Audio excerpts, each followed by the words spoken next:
Good afternoon, and thank you for joining us. My name is Christy Tucker. I'm the Information Unit Manager for Alberta Wildfire.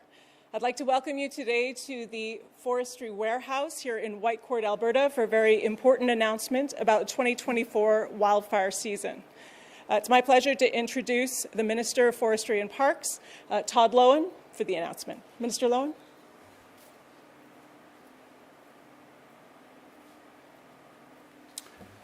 Thanks, Christy, and thanks everyone for being here this afternoon. It's good to see everybody here. The first priority of Alberta's government will always be to ensure Albertans and their communities stay safe. Although last year's wildfire season ended last November, we have never stopped working to increase our understanding of the nature of wildfire and fine-tune our ability to respond. We are ready to tackle the upcoming wildfire season head-on. To better direct our resources to fight new and existing wildfires, we are declaring an early start to the 2024 wildfire season. And to help ensure we have more boots on the ground to battle wildfire this year, we have requested funding for an additional 100 wildland firefighters in Budget 2024. I know Albertans are feeling uneasy about the risks posed to their homes, communities, and daily lives. I understand these concerns, and I share them as someone whose home is near the forest and was threatened by wildfire in 2023. So as of today, a permit is required for any burning planned in the forest protection area. This will allow Alberta's government to better manage wildfire risks and increase the level of protection in these areas, which will reduce the likelihood of new human-caused wildfires. I want to reiterate that preparations for the 2024 wildfire season have been underway for months. Alberta currently has adequate firefighters and support staff ready to respond to wildfires across our landscape, and we have secured all contracts for additional personnel. Recruitment and training are ongoing, and capacity will continue to increase as we get further into the wildfire season, ensuring we have staff we need to support sustained action and response over the coming months. Alberta's government has also expanded opportunities for Albertans to support wildfire operations near their communities. Any Albertan with relevant training, expertise, or heavy equipment is encouraged to contact their local forest area office to learn more about how they can support wildfire efforts this season. Since the end of the last season, we have also been working to enhance wildfire prevention, preparedness, response, and mitigation tactics. In the coming season, we will employ enhanced nighttime wildfire operations and ensure availability of water bombers, aircraft, and heavy equipment. As we move into this wildfire season, we are confident in our ability to respond to wildfires across our landscape. In addition to these preparedness measures, Alberta's government continues to prioritize proactive prevention and mitigation strategies. I urge Albertans, especially those who live in or near the forest protection area, to become familiar with fire-smart principles and prepare their homes, properties, and communities accordingly. We're encouraging municipalities to take an active role in community wildfire resilience through initiatives like the Community Fireguard program we launched last fall. Any community interested in learning more or making Fireguard construction a key element of their wildfire prevention and mitigation strategy can contact the Forest Resource Improvement Association of Alberta. I also want to remind Albertans that wildfire prevention is a shared responsibility, and we must work together to keep Alberta safe from the impacts of wildfire. In 2023, over 60% of wildfires in Alberta were human-caused, meaning they could have been prevented. These human-caused wildfires place an additional strain on personnel and resources, and every wildfire we can prevent as a collective improves our response and suppression efforts on other active wildfires. We are also asking Albertans to stay up to date on fire bans and restrictions in their area and to check the Alberta Wildfire app for the most accurate and up-to-date information. So in closing, wildfires are a natural feature of our environment here in Alberta, and this will always be the case. But every Albertan must do their part to keep our province safe. As we head into the wildfire season, we are calling on that uniquely Albertan sense of community. If we continue to work collectively, we can help create stronger and more resilient province where Albertans and their communities stay safe from the impacts of wildfire. Thank you very much. Thank you, Minister Loewen. That concludes today's announcements. I'd like to introduce the press secretary who can now take questions from the media. She's also joined by Bernie Schmidt, the Executive Director of Wildfire Management Branch, who can answer any technical wildfire questions. Thank you. Thank you, everybody, for coming. I just want to open up the floor now for questions. If you want to line up at the mic, and please state your name and your outlet. And I'll just remind you that there's one one question and one follow-up. I'll start with a few from the floor, and then I'll go to the phone lines. Hi, Minister. Is this on? Okay. Hi, Minister. It's Michelle Bellefontaine from CBC. So you say that there's going to be 100, or you put in a request for money for an additional 100 firefighters. How many firefighters would that mean then for Alberta for the upcoming fire season? I think right now we're prepared to have close to 900 firefighting personnel going into April 15th, and so that will be an additional on top of that. So you normally have 800, now you're going to have 900? We're preparing to have close to 900 right now, and so we'll be going close to 1,000. I'm not sure if Bernie, if you had anything to add to that on the number? Nope. So that's. Okay, so by April 15th, then they will all be on the ground and fully trained? Yes, we'll have that number by April 15th, and then by May 15th we'll have the final coming in. It's going to take some training, and then we bring on personnel as the fire season progresses. But by May 15th we'll be fully staffed. With how many firefighters by then? Sorry. That should be 900 to probably 1,000 by May 15th. By May 15th. Awesome. Yep. Thank you. Yeah. So thank you for your question. We'd be happy to get the fine-tuned numbers for you, but again, that's information we have right now. Perfect. Next. Mr. Loewen, Sarah Ryan from Global News.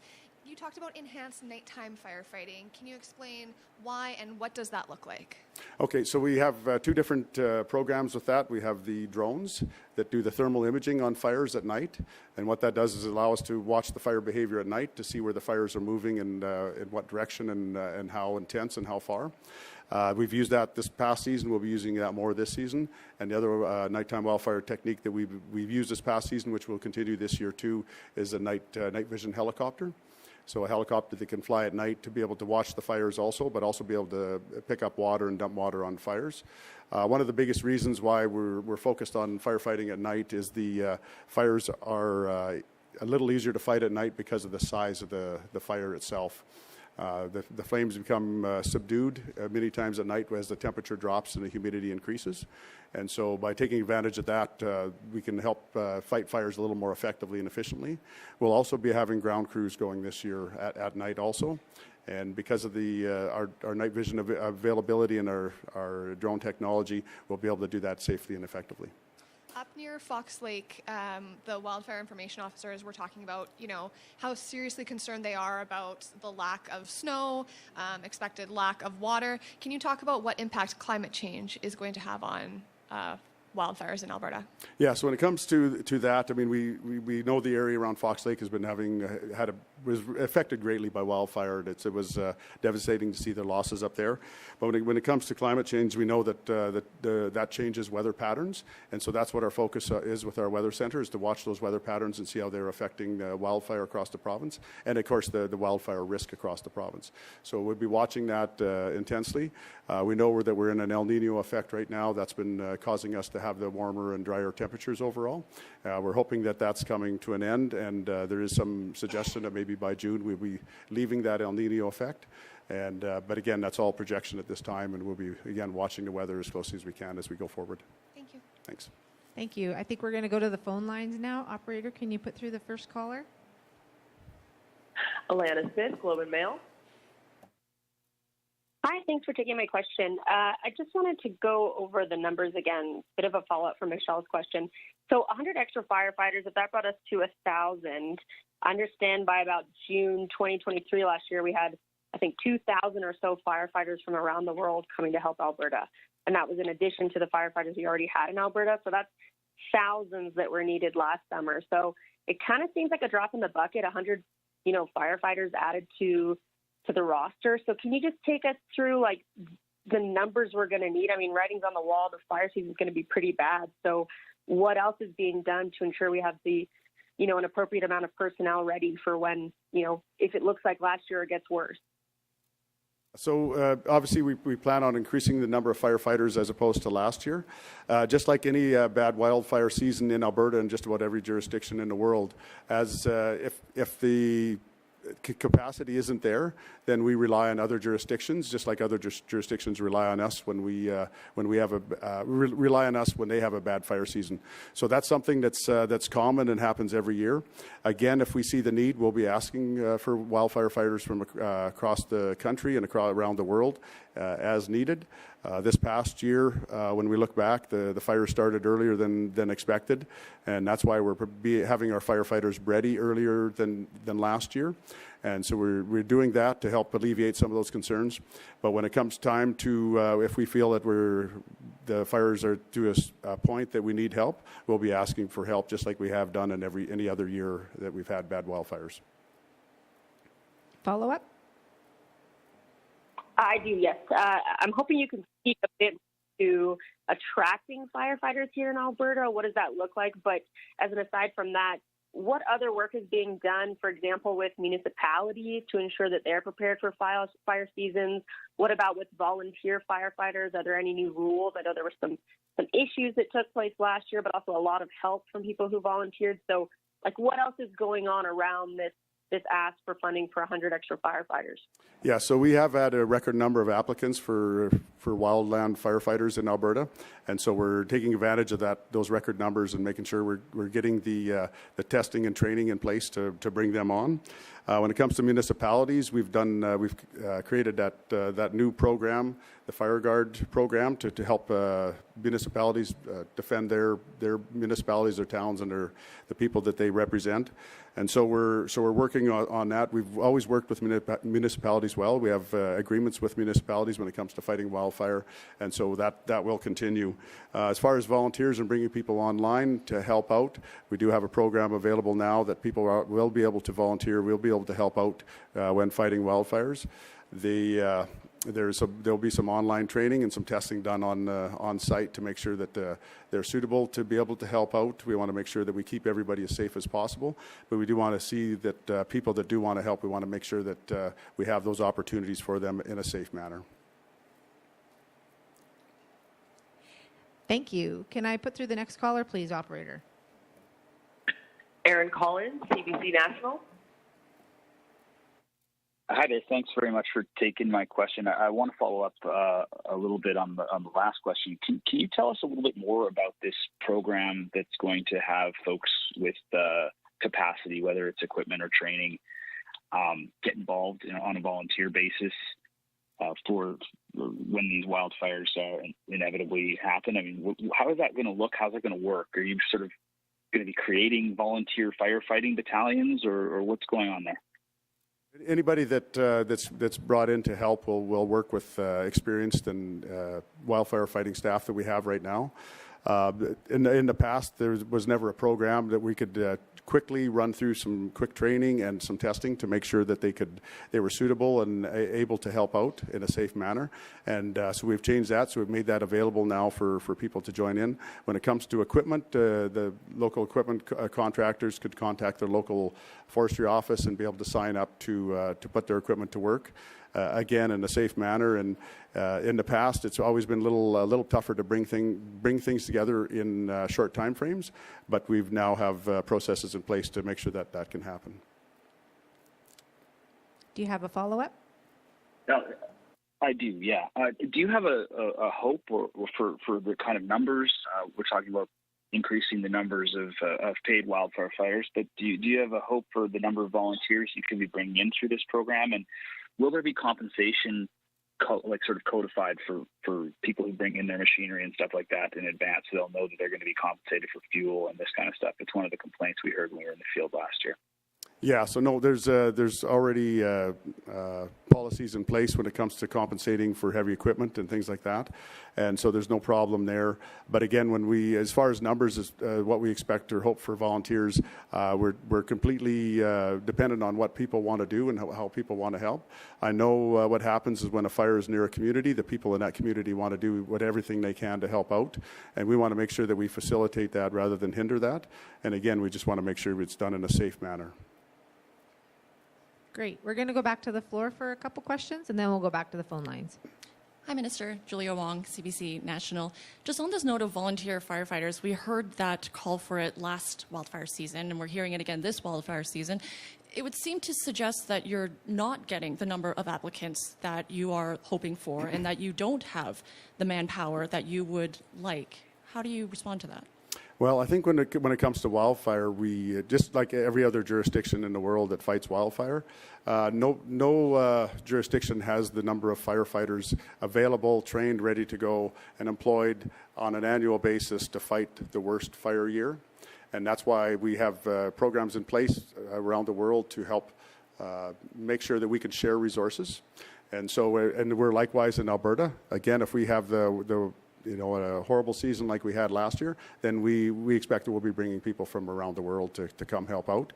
And likewise, every other jurisdiction in the world that has a worse than average year is going to be bringing in help from around the world to help them too. So again, this is something that's standard in wildfire.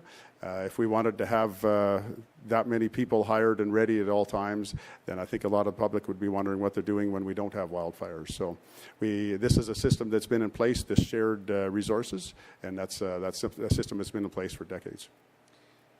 My second question is for someone from Alberta Wildfire. I'm just hoping that we can get a sense of what we can expect this upcoming fire season, if it will be perhaps worse than what we saw last year, the impact that the drought conditions that we're seeing, if that's going to play a really big role in where firefighters will be able to get their water resources from. So if you can just sort of give us your best guess, if you will, of what we can expect. Yeah, thank you for that question. I would hesitate to guess, but our weather section and predictive services are engaged with Environment and Climate Change Canada to look at long-range forecasts. At this particular time, they're talking about lower than average precip at about, in some areas, lower than average temperatures and above average temperatures. But that's 3 months out, and that is very difficult to predict. So what else that we're looking at is El Nino, and we've heard the minister talk about that. El Nino is predicted to slacken off here in the next little while. What that's going to do is change the weather patterns coming into Alberta. So what we are doing is we're looking at and we're watching the weather patterns as they come in and reacting accordingly. Okay, thank you. Hi, Evan Kenny, CTV Edmonton. For the minister, you mentioned, a lot of different areas are going through the same situation that we are here in Alberta. I guess just how are you bringing in firefighters and enticing them to come to Alberta versus somewhere like, say, BC? Okay, yeah, so we have the recruitment process that's been going on for months, and again, that's been very successful because we've had a record number of applicants. So we're feeling good about that. I think there's always firefighters that go from province to province, territory to territory, depending on where they want to live or where they want to fight fire. And we want to make sure that we keep as many of the good experienced firefighters as possible, and actually the new recruits too. We want to make sure that we have that continuing training and recruitment process that helps us into the future. So I think we're in a good position now because we've been successful in that. Again, by having a record number of applicants, I think that set us up in a really good situation when it comes to recruitment.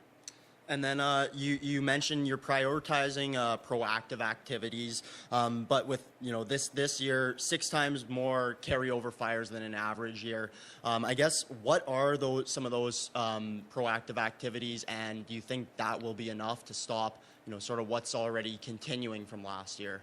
So we've added more funding into the community fire guard programs that were existing before, and then we've added a new program. And so we've added more money into that to make sure that municipalities can help protect their communities. I know just a couple weeks ago, Fox Creek had put out on Facebook that they were working on their fire guard for some of their infrastructure in their town. So I know communities are picking up on that. We've got money put into FireSmart to make sure individuals can work and communities can work with FireSmart to make sure that they FireSmart their homes and their communities to the best of their abilities. Yeah, I think that we'll move to we'll go back to the phone line and ask a couple more questions there. Operator, can you put through the next caller? Tim Birch, CTV News. Hey, Minister, thanks for taking my question. you've mentioned a number of times a record number of applicants into the program. We're already talking about getting help from other jurisdictions. Why not just make that 100 new hire request a request for 200 new hires or 300? Like, what's standing in our way of being over prepared right now? Well, I think we're going to be more prepared than we were last year for sure. So I think that's something that should be noted. When it comes to the number of firefighters that we have, I mean, we do have a budget process, and I can't presuppose what the budget process is going to be. That's something that's decided in the legislature, and that's why we're hesitant to talk too much about dollars and figures like that when it comes to what we're doing this year as opposed to last year. And so we're waiting for that budget process to be done, and once we have that budget process finished and the budget's approved, then we'll be able to talk more into how much dollars and how much additional resources we're putting into wildfire this year as opposed to other years. Do you have a follow-up? Yeah, maybe for someone with Alberta Wildfire, maybe Christy, if she hasn't answered yet. Just out of curiosity, 100 new people, 5 new teams. What kind of difference does that make on the ground?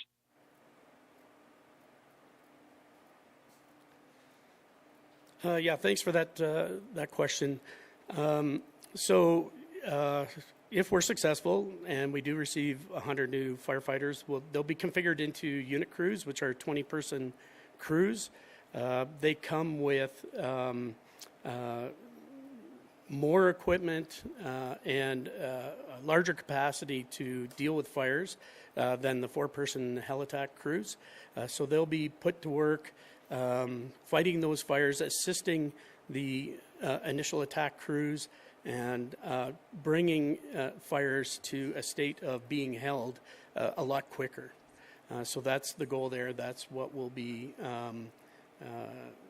looked at. As well, and the minister has talked about our fire attack crews. They are a great resource in Alberta, and we will enhance and look at bringing on as many of those individuals. They're all under contract, and we can bring on as many folks that are trained as fire attack crews.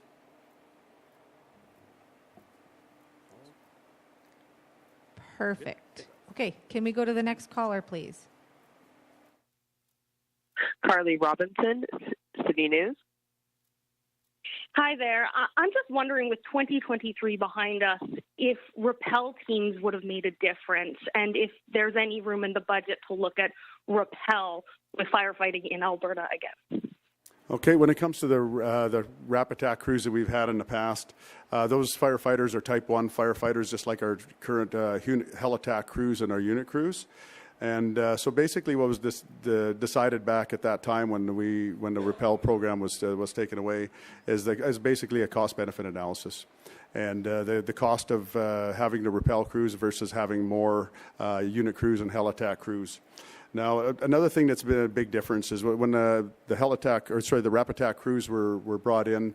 That was years ago when there was far less access to our forest area than what we have now. And with more access with forestry, industry, oil and gas, agriculture, and all the different aspects that are going on in the landscape now, there's far more access to our forest area. So we are able to lower the helicopters down closer to the fires than maybe we were 30, 40 years ago. Perfect. And I'm just wondering, when we're talking about the fire season, what's the plan for the lookout towers as well? Is there increased staffing as we know these fires do start quickly? Yeah, I'll let Bernie take that one. Thanks. So within the province, we have 126 lookouts. They're steel structures and mountaintop. We staff 100 of those facilities, and we can move people around if required. If the hazard becomes greater in another area, we'll move some folks around to the vacant lookouts. The start time of lookouts is based on an analysis, a detection analysis that's been done on each of the lookouts to determine the most cost-effective time time period to start these individuals and their length of employment as well. So lookouts are generally... Hi, Brad Quarren, the Whitecourt Star. So we're here in the Whitecourt Forest area, which was hit hard last fire season, especially near Fox Creek. And I was just wondering, of these 100 new firefighters, how many would be dedicated to this region? Okay, so basically what will happen with the firefighters is we move them around to the areas that we feel they may be needed the most. And so they are mobile, and we will move them as needed. So as far as exactly where they'll be, that'll be determined by the fire management staff that look at the wildfires. They look at the likelihood of fire in each area, and then as intensity increases in a certain area, then we'll move crews and equipment to those areas. Will you have bases to mobilize them from? Yes. We'll be using all the existing bases that we've used in the past, and so those ones will be active again, and we'll have our firefighters located in those places. And again, some bases will be more used than others, depending on the likelihood of fire in each of those areas. Okay, thank you. Thanks. Great. One more from the floor. Hi, Minister. Sorry, me again. Yeah, no problem. Things were pretty tense last year between municipalities and the province, with many of them believing that the province wasn't prepared, wasn't protecting them. The Fire Chiefs Association has also been calling for the province's wildfire strategy to be released. I'm just wondering what these relationships with what I imagine are pretty important stakeholders, what those relationships are like, and have you been able to rebuild them? Yeah, so I've got an open door policy with the municipalities and with the fire chiefs. They've asked to meet, and we've met when they wanted. So there's no problem there. We continue our communication with them. We have agreements with municipalities when wildfire starts and how we manage them. Happy to work with them moving forward, and because we all have the same goal in mind in the end, is to protect our communities, protect the Albertans where they live, and make sure that we have as little disruption in municipalities as possible. Okay, we're just going to move, or is she going to do your follow-up question? Okay. Yeah, hi, Minister. Going back to the fire towers, so there's 126, 100 of them will be staffed. Why not staff all of them? Like, what's holding you back from doing that? Okay, I'll let Bernie take that one too. So, yep, thanks for that question. So we did detection analysis on each and every one of our lookouts. There are a number of lookouts that are in very remote locations where we can use other detection systems to detect wildfires. Some of them are in close proximity to one another, and so it's just a matter of efficiency, but also to look at what sort of the fire danger is at the time, and if we need to move somebody or staff a particular lookout for a variety of reasons, we'll do so. So they're still there, and they're still active. We will put people in there if required. Great. We're going to just go back to the line again and take a couple more calls from there and one more from the floor, and then we will wrap it up. So, operator, can you put through the next caller, please? We have Edith from Radio Canada. Hi, my question is for Minister Loewen. I want to know how many of those firefighters that you say you have right now to combat fires have already fought wildfire on the ground. Okay, I think maybe we'll go to Bernie on that one too. As far as crews that are coming back, I guess that's the question: is how many crews are coming back for second or multiple years? Yeah. So thanks for that question. In Alberta, the last couple of years, we've initiated an expression of interest, return to work initiative. So all of the firefighters that we have on the lands or that have worked for us in the past have an opportunity to file an expression of interest that they want to come back, and they will be provided with an offer letter almost immediately. Of those staff that we have, I don't have the exact numbers in front of me here, but of the 400, approximately 430 firefighting staff and support staff, we have about half of them wanting to come back every year through the expression of interest, and then there's several others that are looking for a promotion or a different place to work, which is about another 25% or so. But the exact numbers I do not have. We can look at those at a later time. We have a significant number of people that come back to work for us each year. Do you have a follow-up? Okay, and regarding the Northwestern Territories, is there any plan or any new strategies in place to better welcome them if another evacuation is necessary? Yeah, and that's probably a better question for emergency services ministry. But again, I know they're working on streamlining processes too. We know that when it comes to evacuating people from their communities, that it's always a stressful time for them, and it's a stressful time for the municipality in dealing with that kind of logistics. And so I know that they're working on that. But again, as far as the specifics to that, we'd have to go to the emergency services department. Great. Operator, can you put through the last caller, please? Vincent McDermott, Fort McMurray. Good afternoon. Thanks for taking my question. This first question would probably be for the minister. I know some municipalities, particularly the regional municipality of Wood Buffalo, have said for years that reimbursement from the disaster recovery program is slow. And I know there were evacuees last year who said the emergency evacuee payments was also slow to roll out. So I'm wondering what progress has been made on hastening that process for evacuee or disaster recovery program funding. Okay, and I think with that, I think with the capacity of the size of wildfire we had last year and the amount of equipment that we had working, I believe the total expenditure is, last I heard, I think we were at $835 million. When we have that kind of expenditure happening, which is orders of magnitude more than what's been done in the past, it definitely takes a little time to process those kind of volume of contracts and payments going out. So I know we're in the process of getting those finalized and caught up. I think we're actually by and large caught up on most of those. But again, the reason we may have been a little slow last year was just the overall volume. And so as we move forward, I know I was able to stop in and visit the department that was working on processing those payments here just a couple months ago, and I know they were working through things as fast as possible. And I think we'll see that work continued, and that as we move forward into this year, if we are expecting. We are preparing for the worst when it comes to this year, and so hopefully we'll be prepared to maybe move those payments out a little faster than we have in the past. Thank you, Minister. My follow-up would probably be for both of you.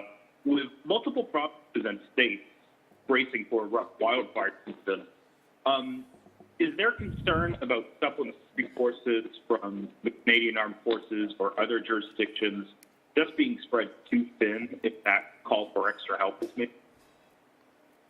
Okay, yeah, so you were kind of breaking up there just a little bit on that question, but I think I've got the gist of the question anyways.